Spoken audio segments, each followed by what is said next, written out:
dan Majelis Ulama Indonesia memerintahkan dan mengajak kaum muslimin yang mengimami kaum muslimin di dalam masjid untuk melakukan kunut nazilah. Semua Anda yang gelisah dengan dosa masa lalu, semua Anda yang resah dengan masa lalu Anda yang kelam, aib bagimu untuk tidak percaya kepada janji Allah.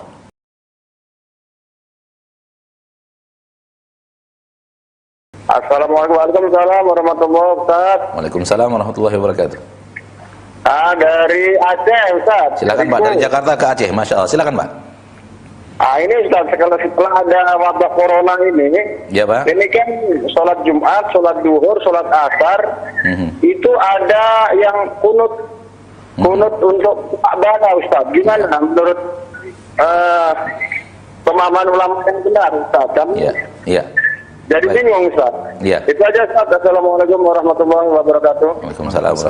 Seharusnya semua sholat kan Pak, subuh, zuhur, asar, maghrib dan isya disebut dengan kunut nazilah. Kalau kunut nazilah dalam agama kita ada. Kalau kunut nazilah dalam agama kita ada. Ketika ada sesuatu yang menimpa kaum muslimin, kemudian mereka berkunut dalam setiap sholat, subuh kunut, zuhur kunut, asar kunut, maghrib kunut, isya dan pun kunut, maka ini bagian daripada disebut dengan kunut nazilah. Dan Majelis Ulama Indonesia memerintahkan dan mengajak kaum muslimin yang mengimami kaum muslimin di dalam masjid untuk melakukan kunut nazilah, untuk doa-doa mereka agar Allah Tabaraka wa Ta'ala mencabut petaka yang menimpa kaum muslimin. Itu boleh Pak, wallahu ta'ala alam. Nah, dan kalau imamnya melakukan kunut nazilah, maka kita ikut sebagai makmum, karena imam melakukan yang benar. Imam melakukan yang benar. Adapun bahasan yang tadi, itu bahasan ketika imam hanya kunutnya subuh saja. Wallahu a'lam. Baik, syukur Ustaz atas jawabannya dan semoga dipahami oleh Bapak yang bertanya dan kita yang mendengarkan. Baik, kita angkat pertanyaan yang telah masuk melalui pesan WA. Assalamualaikum Ustaz. Waalaikumsalam warahmatullahi wabarakatuh. Mana yang harus saya dahulukan, membantu orang tua yang butuh uang atau membayar hutang pribadi saya, Ustaz? Kondisi antum, kalau antum bisa detailkan, akan terlihat mana yang lebih membutuhkan. Kalau sekarang antum bertanya seperti itu, kita juga kebingungan mana skala prioritas. Agama kita tidak mengajarkan kita beramal serampangan. Agama kita mengajarkan kita beragama dengan membuat skala prioritas. Dan hanya antum yang tahu sekarang, pemilik pertanyaan yang tahu sebenarnya skala prioritasnya yang mana. Sekiranya kita punya hutang dan hutang kita belum jatuh tempo dan orang tua kita membutuhkan bantuan yang sangat urgen, maka orang tua yang lebih dahulu, karena hutang kita belum jatuh tempo. Sementara kalau seandainya kewajiban kita membayar hutang sudah jatuh tempo dan orang tua kita membutuhkan tapi masih bisa diundur, maka kewajiban membayar hutang lebih penting daripada harus membantu orang tua. Intinya adalah tidak bisa dijawab secara global, namun dilihat kasus per kasus. Ada orang yang kita katakan bayar hutang dulu, baru bantu orang tua. Ada orang yang akan kita katakan bantu orang tua, nanti hutang. Dan semua itu dilihat dari kasusnya secara universal, secara menyeluruh. Dilihat kasusnya dan didahulukan yang lebih penting dan lebih penting. Intinya saudaraku, saudariku muslimin dan muslimat, di agama kita yang mulia ini, di syariat yang mulia ini, di agama yang diajarkan Nabi kita tercinta Muhammad SAW ini, itu agama mengajarkan kita skala prioritas. Mana yang diprioritaskan terlebih dahulu, mana yang lebih penting terlebih dahulu untuk didahulukan. Dan itu dilihat kasus per kasus. Wallahu ta'ala a'la wa a'lam bisawab. Baik, syukur Ustaz atas jawabannya dan semoga dipahami pada yang bertanya. Baik, berikutnya kita angkat kembali melalui telepon yang telah masuk. Halo, Assalamualaikum. Waalaikumsalam. Dengan Bapak siapa di mana Bapak? Dengan Surya di Bangka. Ya, silakan Bapak Surya pertanyaannya. Iya. Ini mau nanya. Silakan Pak. Ya baik. Assalamualaikum Ustaz. Waalaikumsalam warahmatullahi wabarakatuh. Silakan Pak dengan pertanyaan Pak Surya. Iya Ustaz. Gini Ustaz, saya mau bertanya, kalau seandainya kita Ustaz, kita nih akhir-akhir ini utamanya Ustaz, sering ngerasa gelisah Ustaz. Gelisah terkait kenapa? Misal Gelisah kenapa Bapak? Terkait gelisah gini Ustaz, terkait tentang kubur tadi Ustaz, tentang azab kubur. Dan kita juga sering kita terkenang misal dengan dosa-dosa kita Ustaz, terkait dengan dosa-dosa kita. Baik. Gelisah gimana Ustaz cara supaya kita lebih ini lagi Ustaz, di hati kita tuh tenang dan ini Ustaz. Baik. Tuh. Baik, saya boleh bertanya satu pertanyaan kepada Anda sebelum Anda menutup telepon? Boleh, Ustaz. Boleh, Ustaz. Baik, pertanyaan singkat. Anda yakin dengan janji Allah? Yakin, Ustaz. Sudah cukup. Matikan teleponnya. Ya. Baik. Barakallahu fiik. Semua Anda yang gelisah dengan dosa masa lalu, semua Anda yang resah dengan masa lalu Anda yang kelam, semua Anda yang gelisah dengan dosa masa lalu yang pernah Anda tulis dalam biografi hidup Anda, dan ketahuilah bahwa tidak ada manusia yang tidak memiliki dosa masa lalu. Qalla am kathur. Ada orang yang banyak, ada orang yang sedikit. Dan banyak dan sedikitnya semuanya harus yakin akan pertanyaan terakhir yang tadi saya tanyakan. Apakah Anda yakin dengan janji Allah? Jawabannya yakin. Apakah yakin itu hanya sekedar teori atau memang yakin berasal dari dada yang benar-benar yakin?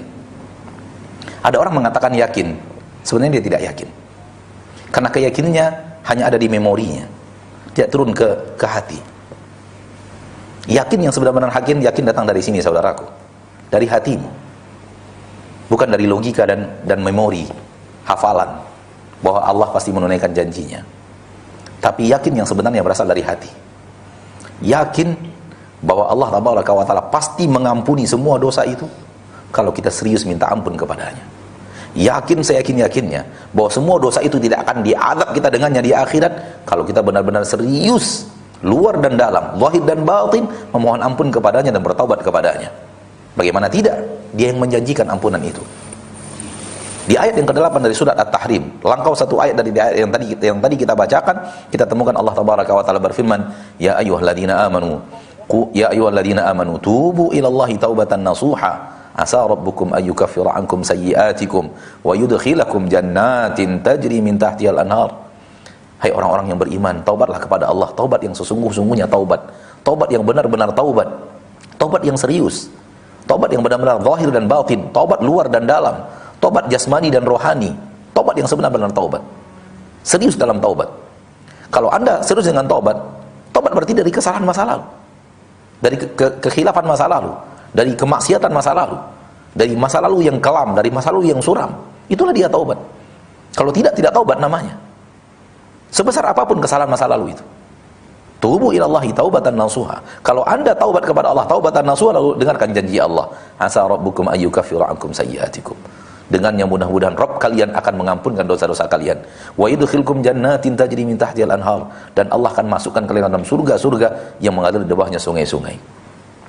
Yauma la yukhzillahu an-nabiyya walladzina amanu ma'ah, pada hari di mana Allah tidak akan lagi menghinakan nabi dan orang-orang yang beriman kepadanya.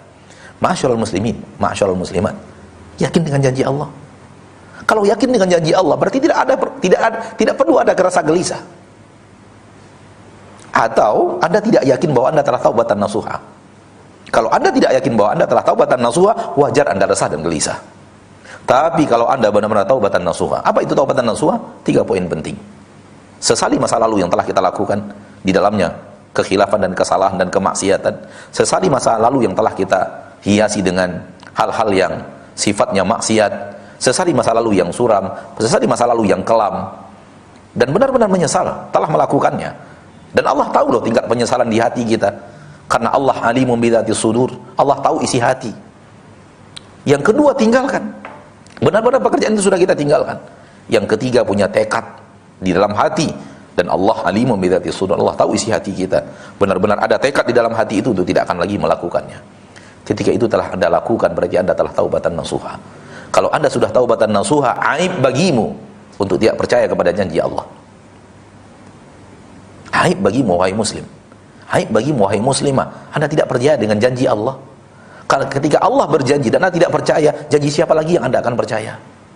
Kalau Allah yang mengatakan waman asdaqu minallahi qila, siapa yang lebih jujur perkataannya daripada Allah? Waman asdaqu minallahi qila, siapa yang lebih jujur daripada Allah? Lalu Anda tidak percaya janji-janji Allah itu, janji siapa yang Anda percaya setelahnya? Maka kalau Anda telah taubatan nasuha dan benar-benar taubatan nasuha, aib bagimu tidak percaya, Allah pasti mengampuni dosa itu. Maka yang tadi, solusi resah dan gelisah adalah tingkat keyakinan di dalam hati. Tingkat keyakinan bahwa Allah tak akan mungkin ingkar janji. Allah Tabaraka wa Ta'ala berfirman dalam ayat lain dalam surat Az-Zumar, "Qul li'ibadiyalladzina asrafu 'ala anfusihim." Katakan kepada hamba-hambaku yang telah melampaui batas, menzolimi diri-diri mereka, melampaui batas dengan menzolimi diri-diri mereka dengan maksiat. Katakan kepada mereka, apapun dan seberapapun dosa mereka, katakan kepada mereka, la taqnatu min rahmatillah. Jangan mereka merasa putus asa dari rahmat Allah. Jangan putus asa dari rahmat Allah. Kekhawatiran adalah buah daripada keputusasaan, atau cipratan daripada keputusasaan, ketidakyakinan bahwa Allah akan mengampuni. Allah tabaraka taala berfirman, la taqnatu min rahmatillah. Jangan putus asa dari rahmat Allah. Innallaha yaghfiru dzunuba jami'an. Kabar gembira untukmu yang bertanya, dan siapapun yang ingin, termasuk yang berbicara, innallaha yaghfiru dzunuba jami'an. Sesungguhnya Allah akan mengampunkan dosa semuanya. Semuanya. Semuanya, saudaraku. Apa yang Anda takutkan? Anda memiliki Rabb yang akan mengampuni dosa Anda semuanya. Tingkat keyakinan yang harus ditimbulkan, tingkat keyakinan yang harus diangkat ke permukaan. Jangan ragu kepada janji-janji Allah Subhanahu wa taala. Innallaha yaghfiru dzunuba jami'an. Allah mengampunkan dosa semuanya. Innallaha ghafurur rahim. Sesungguhnya Allah Maha Pengampun dan Maha Penyayang.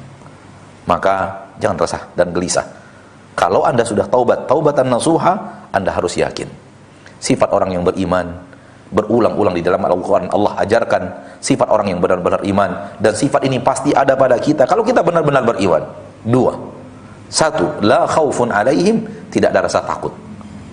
Maksudnya kata para ulama, tidak gentar berhadapan dengan masa yang akan datang. Apapun yang akan terjadi di masa yang akan datang, dia tidak akan gentar. Bagaimanapun orang menakut-nakuti dia tidak akan takut, karena itu masa depan, dan dia tahu hanya Allah yang mengatur masa depan, dan dia tidak perlu khawatir apa yang ada di masa depan. Dan dia yakin bahwa nasibnya di masa depan telah tertulis di Lauhul Mahfuz dan telah tertulis di dalam rahim ibunya. Tak ada yang perlu dia takuti. Yang Allah katakan menimpa pasti datang. Yang Allah katakan tidak datang pasti tidak akan pernah datang. Sehingga dengan ini orang mukmin tidak akan pernah gentar berhadapan dengan masa yang akan datang. Kemudian yang kedua, sifat orang mukmin yang kedua Allah sebut wala hum yahzanun. Mereka tidak sedih. Mereka tidak takut dan mereka tidak sedih. Sedih kata para ulama, memikirkan masa lalunya yang suram, memikirkan masa lalunya yang kelam, memikirkan dosa-dosa yang telah berlalu, yang pernah dia lakukan sebelum dia istiqamah, sebelum dia iltizam, kembali bertaubat, kembali ke jalan Allah. Dia pernah mengikuti jalan syaitan, dan terlalu jauh dia mengikuti jalan syaitan itu. Dia tidak akan bersedih dengan itu. Orang yang beriman tidak akan bersedih dengan itu. Kenapa? Karena dia yakin dia punya Allah yang pasti mengampuni semua itu. Dia punya Rabb yang Maha Pengampun. Apa yang harus dia takuti? Apa yang harus dia sedihkan? Dia yakin dengan janji-janji Allah, dan dia yakin dosa-dosanya itu akan dihapuskan dosanya oleh Allah, dan tidak akan menjadi pemberat timbangan maksiatnya pada yaumil mahsyar, karena dia telah bertaubat taubatan nasuha, dan Allah tidak akan mungkin ingkar janji. Wallahu taala a'la wa a'lam bissawab.